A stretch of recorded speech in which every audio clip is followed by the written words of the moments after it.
अपने पसंदीदा शो के फुल एपिसोड देखने के लिए अभी डाउनलोड करें दंगल प्ले ऐप।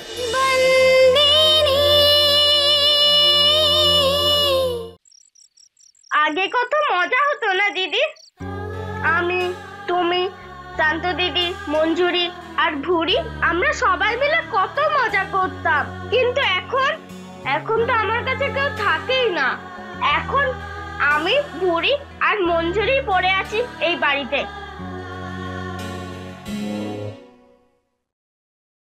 আরে শান্ত দিদি তুমি, আমি তোমার কথাই ভাবছিলাম। এই নে দেখ তোর জন্য কি এনেছি, তোর এটা ভালো লাগে না? কিন্তু তুমি একা এসেছো? হ্যাঁ, আর কে আসবে আমার সাথে? না, আমার মনে হচ্ছিল যে হিতেন দাদা আর ওনার বন্ধুরা এসেছে, কারণ আমি ওনাদের সাথে কথা বলেছি, ওনারা খুব ভালো। হিতেন দাদা এখানে এসেছিলেন কবে? কাল সন্ধ্যাবেলায় ওনার বন্ধুদের সাথে এসেছিল। কেন, উনি তোমাকে বলেনি? মনে হয় ভুলে গেছে। উনি কি ওনার কোনো বান্ধবীর সাথে এসেছিলেন? হ্যাঁ, একটা দিদি এসেছিল হিতেন দাদার সঙ্গে। কি নাম বলেছিল যেন ওনার? হ্যাঁ, তোরাল। মাধব কাকা। কি হয়েছে কাকা? শোন মা, জাম খাম্বারি আর সব চাষি আর মজুরেরা কাঞ্চি বাঘেলার সঙ্গে মালিকের বাড়িতে যাচ্ছে। ওরা খুব রেগে আছে। আমার ভয় হচ্ছে কিছু গন্ডগোল না হয়। চলুন।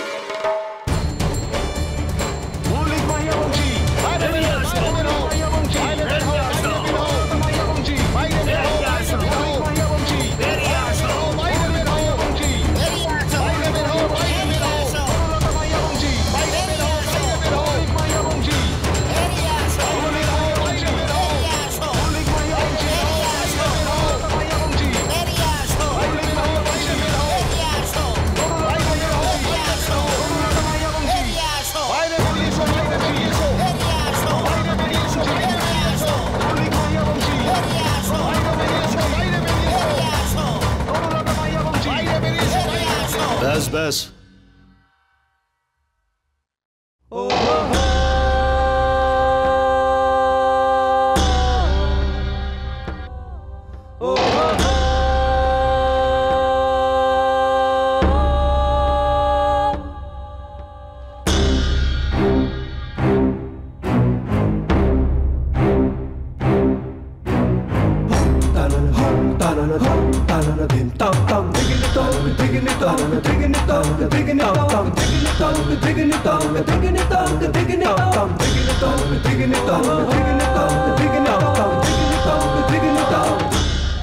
তোমার বাবা ধর্মরাজ মাহিয়া বংশী আমাদের সবাইকে দিয়ে সাইন করিয়েছিলেন জমিতে কারখানা বানানোর জন্য।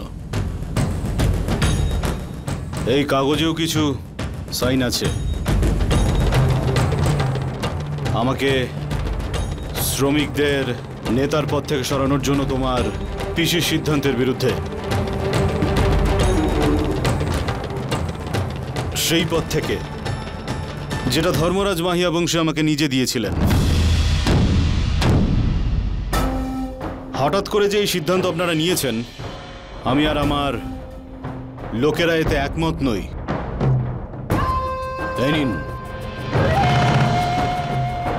তাই আমরা সবাই এই সিদ্ধান্ত নিয়েছি যে কারখানা যেখানেই হোক না কেন, জাম খাম্বারিয়ার কোনো শ্রমিক সেখানে কাজ করবে না।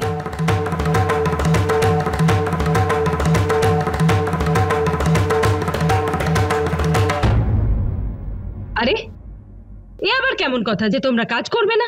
এই ব্যাপারটা ধর্মরাজ মাহিয়া বংশী, মৌলিক মাহিয়া বংশী আর এই শ্রমিকদের মধ্যে হচ্ছে। তুমি এমনিতেই অনেক বেশি বলে ফেলেছো, যার কোনো দরকার নেই। আর তোমার জন্যই এই ব্যাপারটা এত দূর গড়িয়েছে। এই কাঞ্জি, আমার পিসির সাথে ভদ্রভাবে কথা বল, নাহলে আমি তোর সম্মান তো আমি তখনও দিতাম যখন আমি লুট করতাম, আর সেটা আমি ভালো করে জানি। আমি শুধু এটুকু বলতে চাই যে কাকে বার করে দেবে আর কাকে রাখবে সেটার অধিকার শুধু ধর্মরাজ মাহিয়া বংশীর আছে, আর কারণ নয়। আর এমনিতে একে তো আমি কিছু মনেই করি না। আর যদি একটাও কথা বলেছিস আমার পিসির ব্যাপারে তাহলে আমি তুই ভেতরে যা। আমি কথা বলছি ওর সাথে। না পিসি, তুমি একে চেনো না। আরে একে বের করে দিয়ে তুমি একদম ঠিক সিদ্ধান্ত নিয়েছো। যে মালিকের ওপর কথা বলতে সাহস পায়, ওরকম লোকের কাজ করার কোনো অধিকার নেই। একদম ঠিক বলেছো তুমি, একদম ঠিক। মালিকের থেকে বড় কেউ হয় না, কিন্তু মৌলিক মাহিয়া বংশী না তুমি জামখাম্বারিয়ার মালিক আর না এ। আর সিদ্ধান্ত নেওয়ার জন্য এ কে? আঙুল নিচে নাও বাচ্চা, আঙুল নিচে।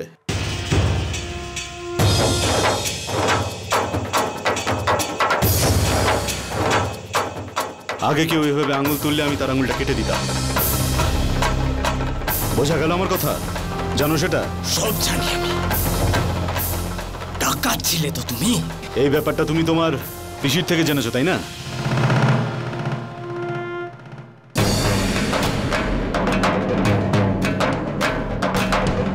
মৌলিক, তুই ভেতরে যা, আমি কথা বলছি ওর সাথে।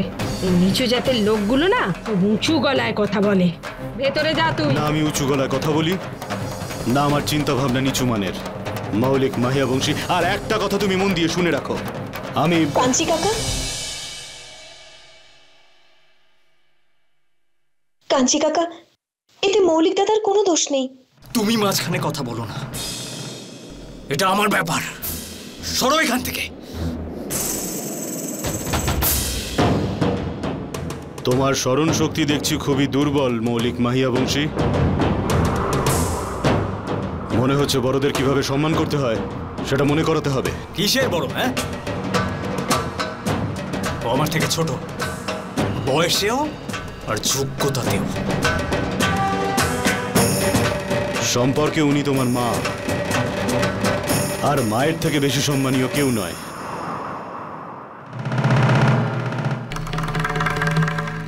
তাহলে কি তোমরা উঁচু জাতের লোকেরা সম্পর্ককে একেবারেই মানো না? কাঞ্চি কাকা, এতে পিসিমা আর মৌলিক দাদার কোনো দোষ নেই। সেটা আমি জানি না, কার দোষ আছে কার নেই। আমি শুধু এখানে একটা কথা পরিষ্কার জানাতে এসেছি, যে আমাদের মতো শ্রমিকদের একজনই মালিক, আর উনি হলেন ধর্মরাজ মাহিয়া বংশী। উনি সিদ্ধান্ত নেবেন, আর কেউ নয়। আর এই কথাটা বাকি লোকেরা যত তাড়াতাড়ি বুঝে যাবে ততই ভালো। জয় ভবানী। চলো সবাই।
Hello, May I speak to Mr. Dharmaraj Mahiyavanshi? Hello? Hello? Are you there? কার সাথে কথা বলতে চান? আমি কি মিস্টার ধর্মরাজ মায়াবংশীর সঙ্গে কথা বলতে পারি? উনি কিছুদিনের জন্য বিদেশে গেছেন, কিছুদিনের মধ্যেই ফিরে আসবেন। ও দেখুন, আমার ওনার সঙ্গে খুব জরুরি কথা ছিল, কিন্তু আমি কি জানতে পারি আমি কার সাথে কথা বলছি? আমি ওনার স্ত্রী। ও দ্যাটস গ্রেট। আসলে আমি আপনার সঙ্গেই কথা বলতে চাইছিলাম। আমি মিসেস পারিক বলছি, যে স্কুলে আপনার মেয়ে পড়াশোনা করে আমি ওই স্কুলেরই প্রিন্সিপাল বলছি। আর আপনার সঙ্গে আমার কিছু জরুরি কথা ছিল। প্লিজ আপনি 11টার সময় এসে আমার সঙ্গে দেখা করুন। কেন বিভা কিছু করেছে নাকি? দেখুন, আপনি আগে আসুন, আমি আপনার সঙ্গে কথা বলছি। ওকে? এই বিভা স্কুলের লোকেরা আমার সাথে কেন দেখা করতে চায়? কি এমন কারণ থাকতে পারে? দেখুন মিসেস মাহিয়াবংশী, আমার মনে হয় বিভার কিছু একটা সমস্যা হয়েছে। তা না হলে ভীষণ ইন্টেলিজেন্ট মেয়েও। যে কোনো টিচারের ওর মার্কস কাটার আগে 10 বার চিন্তা করতে হয়, কিন্তু এইবার দেখুন কত কম নম্বরও পেয়েছে। আচ্ছা, ভালো নম্বর পেয়েছো তো? ভালো নম্বর পাইনি মানে? 100 এর মধ্যে 74, 100 এর মধ্যে 48, এটা ভালো নাম্বার না নাকি? আচ্ছা, আমি বিভার সাথে দেখা করতে চাই। ঠিক আছে।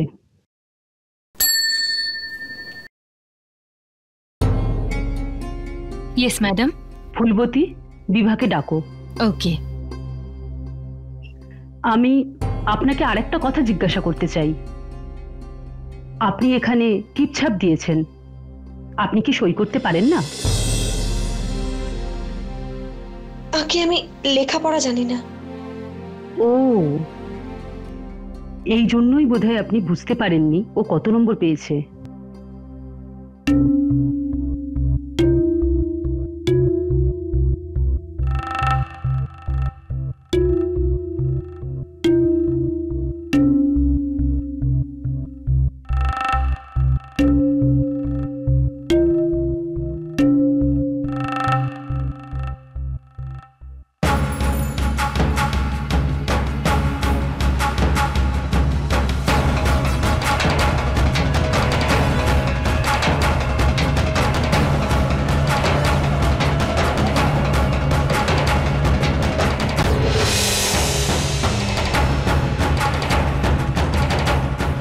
এসব কি বিভা? তুমি আমাকে কি বলেছিলে বলো?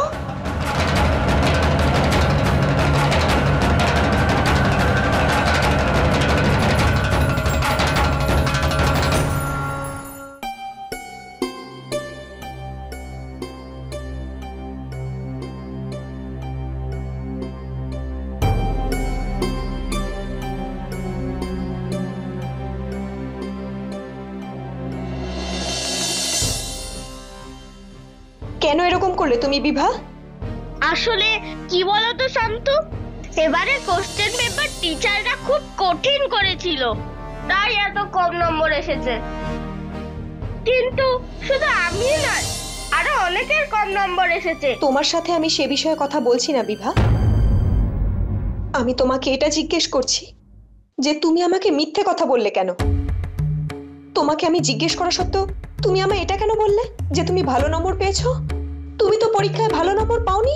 শান্তু, পেপার অনুযায়ী আমার নম্বর ভালো হয়েছিল, আর টিচারের মনে হলো প্রত্যেকবার আমার খুব ভালো নম্বর আসে, এবারে কম নম্বর কেন, এই জন্য তোমাকে ডেকেছিল। শুধু তুমি না, আরো অনেকের বাবা মা এসেছিল। কালকে তুমি আমাকে বললে যে তুমি সোনালের বাড়িতে যাচ্ছ গিরিপ সিরির জন্য, কিন্তু সোনাল ফোন করেছিল কালকে বাড়িতে, তোমার কথা জিজ্ঞেস করছিল, আর ও বলল যে এরকম কোনো পড়া ছিলই না। এর মানে হলো কাল তুমি সোনালের বাড়িতে যাওনি। বিভা, আমি লেখাপড়া জানি না, তাই তুমি ভাবলে যে তুমি খুব সহজেই আমাকে বোকা বানাতে পারবে, আর আমি হয়েও গেলাম। যদি কালও তুমি আমাকে বলো আঙুলের ছাপ দিতে, তাও আমি দিয়ে দেব তোমার উপর ভরসা করে। কিন্তু বিভা, লেখাপড়া জীবনে খুব গুরুত্বপূর্ণ। আচ্ছা, এমন কি হয়েছে যে লেখাপড়ায় তোমার আর মন বসছে না? বলো বিভা। আমি বিভা দিদি, তোমাকে দিদা ডাকছেন। বিভা, কথাটা কিন্তু এখানেই শেষ হলো না। আমার এই প্রশ্নের উত্তর তোমাকে সন্ধ্যের মধ্যে দিতেই হবে।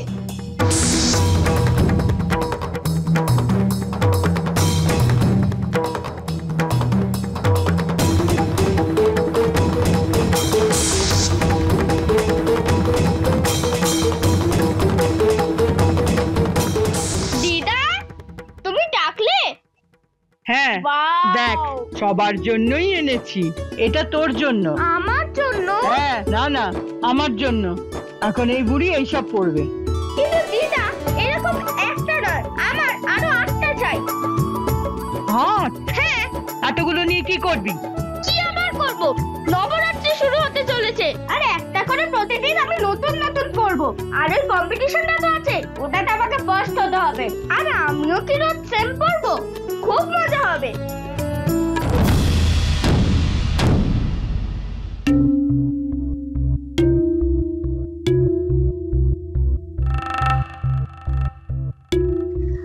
তুমি কিনে এনো? হ্যাঁ দিদা। আমি আসছি।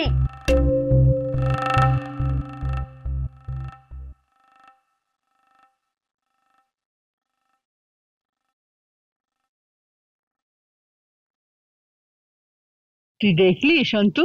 হ্যাঁ মা, বিভা খুব খুশি ছিল। না, আমি বলতে চাইছি আমার চোখে যা পড়েছে তুই কি সেটাই দেখেছিস? আমি ঠিক বুঝলাম না মা। আমাদের বীরবা না, ওকে যা কিছুই দিই না কেন ও খুব খুশি হয়, কোনোদিন অসন্তুষ্ট হয়নি। কিন্তু আজও আমার কাছে 8টা শাড়ি চেয়েছে। মা, বিভা এখন বড় হচ্ছে, বয়সের সাথে ইচ্ছেও বাড়ে, সাজগোজ করতে ইচ্ছে করে। তুই ঠিক বলেছিস, বীরবা বড় হয়ে গেছে। এবার তোর কাপড় গয়না এগুলো শক্ত হবেই। আর আমিও ওকে দেখিস 8টা শাড়ি এনে দেবো। কিন্তু বয়সের সাথে সাথে বাচ্চারা মিথ্যেও বলতে শুরু করে। ঠিক আছে পিসি, তুমি চাও না তো যে কাঞ্জি ওয়াকিল আমাদের ফ্যাক্টরিতে কাজ করুক? ও করবে না। দেখ বাবা, এই ব্যাপারটাই তুই জড়াস না। যতদিন না ভাই ফিরে আসছে তুই দূরে থাক ওই কাঞ্চির থেকে। না পিসি, ওরকম একটা লোকের জন্য আমি আমার ফ্যাক্টরিতে তালা লাগাতে পারবো না। খুব শখ না ওর লিডার হওয়ার, মজদুরদের সাইন করা পেপার নিয়ে আসার। এবার তুমি শুধু দেখতে থাকো কিভাবে ওই কাঞ্জি ওয়াকিলা নিজে থেকেই এই ফ্যাক্টরি থেকে রিসাইন করে। মৌলিক মাহিয়া বংশী,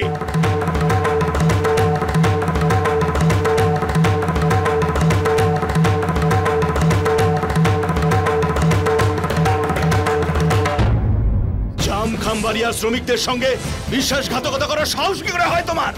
আগে এটা বলো, তোমাকে ভেতরে কে ঢুকতে দিল? নিয়ে যাও একে, বের করো একে।